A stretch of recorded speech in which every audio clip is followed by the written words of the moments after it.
Hello दोस्तों, healthy life में हम आपके लिए हेल्थ, फिटनेस और लाइफस्टाइल से जुड़ी महत्वपूर्ण जानकारी लेकर आते हैं। आज का हमारा टॉपिक है कि गम्स पेन को हम कैसे रोकें, यानी कि जो मसूड़ों में दर्द होता है उसको हम कैसे रोक सकते हैं। अगर हम डेंटिस्ट के पास नहीं पहुंच पा रहे हैं किसी भी रीजन की वजह से, या हम कहीं बाहर है उस वजह से हम डॉक्टर को नहीं दिखा पा रहे हैं, तो आप ये घरेलू नुस्खे करोगे तो आपको काफी हद तक रिलीफ मिलेगा। और नॉर्मल किसी वजह से आपको मसूड़ों में दर्द हो रहा है तो भी वो आपको कंट्रोल करेगा। तो मैं हूं doctor Sushila Verma from healthy life. इससे पहले अगर आप मेरे चैनल पे नए हैं तो प्लीज सब्सक्राइब कर दीजिए, शेयर कर दीजिए और बेल आइकन का बटन प्रेस कर दीजिए ताकि आपको न्यू वीडियो की अपडेट मिलती रहे। तो आइए हम स्टार्ट करते हैं कि जो मसूड़ों में दर्द होता है कई बार जो उनमें स्वेलिंग आ जाती है, यानी कि सूजन आ जाती है, तो उसको हम कैसे ठीक कर सकते हैं। सबसे पहले तो जो मसूड़ों में दर्द होता है वो क्यों होता है, उसके बहुत सारे रीजंस होते हैं। कई बार क्या होता है कि हमारे जो ब्रशिंग हैबिट होती है, जो ब्रश करने का तरीका होता है वो गलत होता है, उस वजह से भी हमें गम्स यानी मसूड़ों में दर्द होना स्टार्ट हो जाता है। कई बार आपने देखा होगा कि ब्रश करते टाइम वो ब्रश लग जाता है, उस वजह से भी हमें दर्द होने लग जाता है और उसके अंदर स्वेलिंग आ जाती है। कई बार आपने देखा है कि मसूड़े के ऊपर छाला सा बन जाता है जिसको हम अल्सर बोलते हैं, तो वो हो जाता है, उस वजह से भी बहुत ज्यादा पेन होता है। जो बुजुर्ग लोग होते हैं वो क्या करते हैं, डेंचर पहनते हैं, यानी कि नकली दांत पहनते हैं, जो उसकी प्लेट होती है वो कई बार उनको लग जाती है, तो उस वजह से भी हमारे जो मसूड़ों में दर्द होना स्टार्ट हो जाता है और उनमें स्वेलिंग आ जाती है। कई बार आपने देखा होगा कि मसूड़ों में से खून आना भी शुरू हो जाता है, उस वजह से भी हमें ये प्रॉब्लम होती है। और बहुत सारे लोग जो ऑर्थोडोंटिक ट्रीटमेंट ले रहे हैं, यानी कि आपने देखा होगा बहुत सारे लोग तार जो लगवाते हैं, उस वजह से भी उनको ये प्रॉब्लम हो जाती है। अगर जिनको नॉर्मली इन चीजों से प्रॉब्लम हो रही है तो वो घर पे जो हमारे जो गम्स जो दर्द कर रहे हैं, जो स्वेलिंग आ गई है, उसको हम इजिली कंट्रोल कर सकते हैं।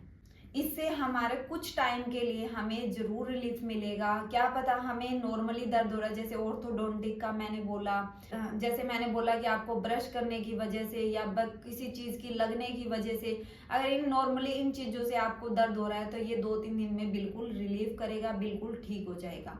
तो इसके लिए आपको क्या करना है, सबसे पहले आपको गुनगुने पानी के कुल्ले करने हैं, यानी कि 1 गिलास थोड़ा हल्का गुनगुना पानी चाहिए आपको, उसमें थोड़ा सा नमक डालकर आपको कुल्ले करने हैं।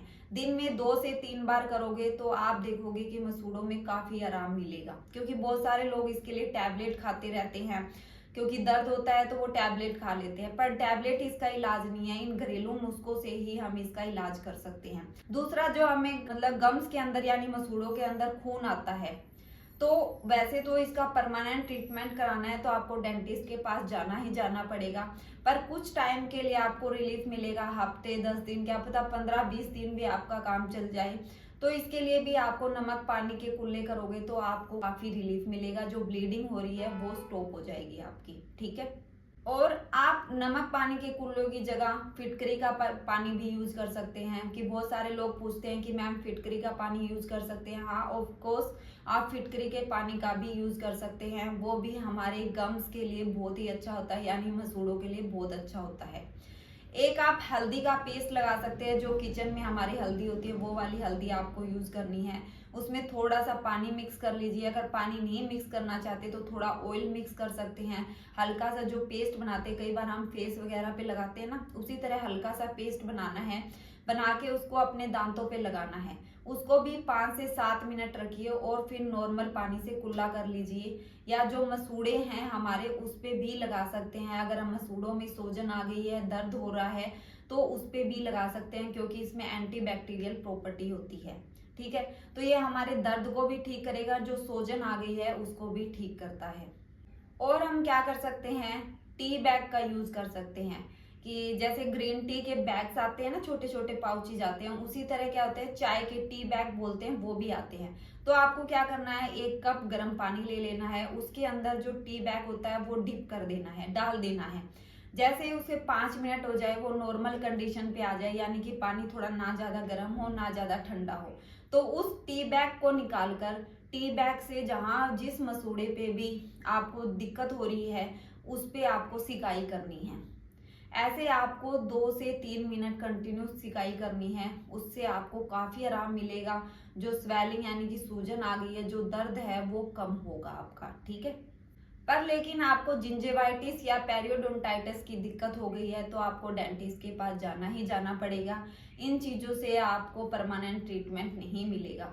ये तो आपको जैसे मैंने रीजन बताए थे उस वजह से अगर आपको हो रहे हैं तो आपको रिलीफ मिलेगा ही मिलेगा। अगर आपके दांतों की दिक्कत बहुत ज्यादा बढ़ गई है, जिंजेवाइटिस की बहुत ज्यादा प्रॉब्लम हो गई है, पेरियोडोंटाइटिस की बहुत ज्यादा प्रॉब्लम हो गई है, तो आपको नियर बाय जो भी डॉक्टर है, आपका डेंटिस्ट है, उसके पास आप जा सकते हो और दिखाना भी चाहिए आपको। क्योंकि दांत है तो ही हम खाना खा सकते हैं, जो हमारी फेस की स्ट्रक्चर होती है वो अच्छी लगती है। अगर दांत नहीं होंगे तो आप देखते हो कि फेस बिल्कुल ही चिपक जाएगा, अच्छा नहीं लगता देखने में, हमें खाना खाने में बहुत दिक्कत होती है।